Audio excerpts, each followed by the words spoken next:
Sveiki draugai, šiandien papasakosiu Jums, kaip išsirinkti tinkamą snieglentę savo. Žinau, jog išsirinkti tinkamą snieglentę savo yra tikrai nelengva ir sudėtinga užduotis.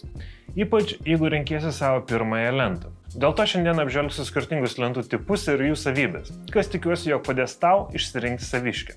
Beje, visas šias snieglentes man paskolino Boardsports parduotuvė. Tad jeigu pamatysi patinkančią lentą savo, ją gali įsigyti paspaudęs nuorodą esančią mano video aprašyme. O dabar pradėkime. Pirmiausia, reikia atsakyti į svarbiausią klausimą, ką tu veiksi ant kalno ir ant kokio paviršiaus praleisi daugiausia laiko. Nes nuo sniego paviršiaus ir tavo čiuožimo stiliaus ir priklauso, kokia lenta bus tinkamiausia būtent tau. Pradėkime nuo All Mountain stiliaus lentų.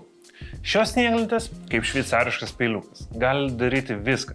Trasos, parkas, powderis. Žinoma, reikia nepamiršti pasakymo Jack of all trades, but master of none. Nes nepaisant, jog šios snieglentės gali daryti viską ir yra puikiai tinkamas pradedantiesiems snieglentininkams, kurie dar nėra tikrai, koks čiuožimo stilius jiems labiausiai patinka, jos nebus tinkamos, jeigu tu jau dabar turi konkrečių planų pušinti limitus parke arba trasose. Toliau pereikime prie freestyle ir park lentų. Šios lentos, kaip ir savo pavadinimas, yra skirtos triukų darimui ir čiuožinėjimui parke. Jos yra minkštesnės, lankstesnės ir suteikia daugiau žaismingumo. Jeigu tavo planas yra čiuožti per vamzdžius, šokinėti per kikerius ir daugiau laiko praleisti ore, šios lentos bus puikus pasirinkimas tau. Toliau freeride lentos. Jeigu jauti, jog čiuoždamas snieglentę nori daugiau greičio ir agresyvesnio čiuožimo trasose, ir žinoma, jeigu tavo įgūdžiai tau tai leidžia, tuomet šio tipo lentos bus tinkamos būtent tau. Freeride lentos yra stangresnės, greitesnės ir agresyvesnės.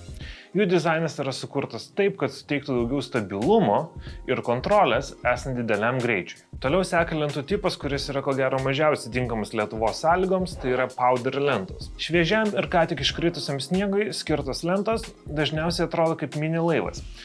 Platesnis priekis, siauresnis galas, jos tiesiog plaukia puraus sniego paviršiumi. Dažniausiai, bet ne visada, powder lentos būna kryptinės, kuomet lentos nosis labai aiškiai skiriasi nuo uodegos. Jeigu didžiąją dalį žiemos praleidi ne Lietuvoje, o kalnuose, kur yra daug šviežio ir puraus sniego, ši lenta bus viena geriausių investicijų tau, nes sniegas neatstoja to jausmo, kurį patiri čiuožiant per purų sniegą su tokia lenta. Na ir pabaigai, splitboardai. Tai jau visiškai kita snieglenčių kategorija. Jeigu tu nori keliauti kalnų viršūnių link, kur nebekelia keltuvai, tau reikės splitboardo.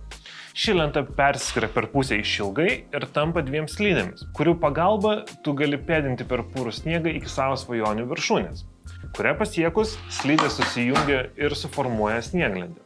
O tuomet jau gali leisti nuo kalno ir tyrinėti naujus plotus. Bet įspėju, splitboardais reikia mokėti naudotis. Nereikėtų pirmų bandymų kilti tiesiai į Mont Blanc arba K2. Pakalbėjome apie lentos stilius, dabar reikia pakalbėti apie lentų išlinkimo formas. Pirmiausia, rockeris. Tai yra lentos, kurios didžiausią kontaktą su sniegu turi lentos centre, nes nosis ir galas yra šiek tiek pakilę. Šios lentos yra lengviau kontroliuojamos, manevringesnis ir turi mažesnę kanto pasigavimo tikimybę. Jos yra tinkamesnis pradedantiesiems, nes yra lengviau pajudinti lentą ir perprasti jos valdymą. Antrasis snieglenčių išlinkimo tipas yra camber.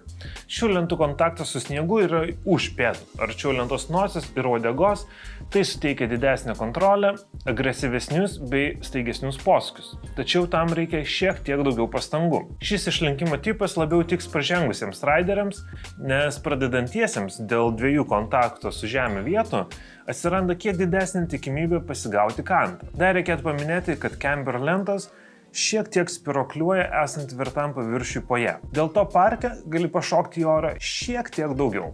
Trečiasis tipas tai yra flat lentos. Kaip ir sako pavadinimas, tai yra tiesios kaip stalo paviršius lentos. Tai yra pakankamai universalus išlinkimas, norintiems turėti lentą, kuri būtų agresyvesnė už rockerį, bet atlaidesnė negu camber tipo lentos. Hibridiniai išlinkimai tai yra visų trijų pasaulių darinys. Gali būti camber hibridas, kuris turės daugiau camber savybių negu rocker.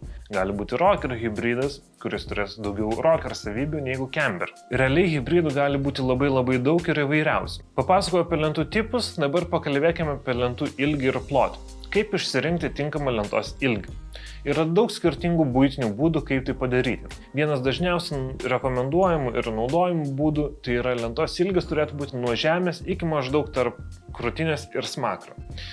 Žinoma, vien ilgio matuojant lentos ilgį neužtenka. Dar reikia galvoje turėti ir žmogaus svorį. Dėl to kiekvienas gamintojas turi savo rekomenduojamų dydžių lenteles, į kurias žiūrėti būtų patikimiausia. Bet verta nepamiršti vienos taisyklės. Jeigu nori daugiau stabilumo, rinkis ilgesnę lentą, jeigu nori lengvumo ir manevringumo, trumpesnę. Kalbant apie lentos pločius, pagrinde vyrauja dviejų pločių lentos - standartinio ir wide. Wide tipo lentos yra kiek platesnės už standartinės per centrą, ir jas rekomenduojame rinktis, kuomet tavo pėdos dydis yra 44 arba didesnis. Nes tokio dydžio batai jau išlenda už standartinės lentos kraštų ir darant posūkius gali braukti per sniegą ir trukdyti daryti posūkį. Štai tiek apie snieglentes, tikiuosi dabar jau aiškiau, į ką atkreipti dėmesį renkantis lentą savo. Jeigu pasirodė, jog viena iš šių lentų yra tau tinkama, jas visas rasi Borsports parduotuvėje, paspaudęs nuorodą esančią video aprašymę. Ten rasi ir daugiau skirtingų lentų bei kitos žiemos ir vasaros sporto įrangos. Nepamirškite paspausti like ir prenumeruoti mano kanalą, nes patarimų action sporto mėgėjams bus ir daugiau. Na o dabar iki kito karto ir mėgaukite sportu.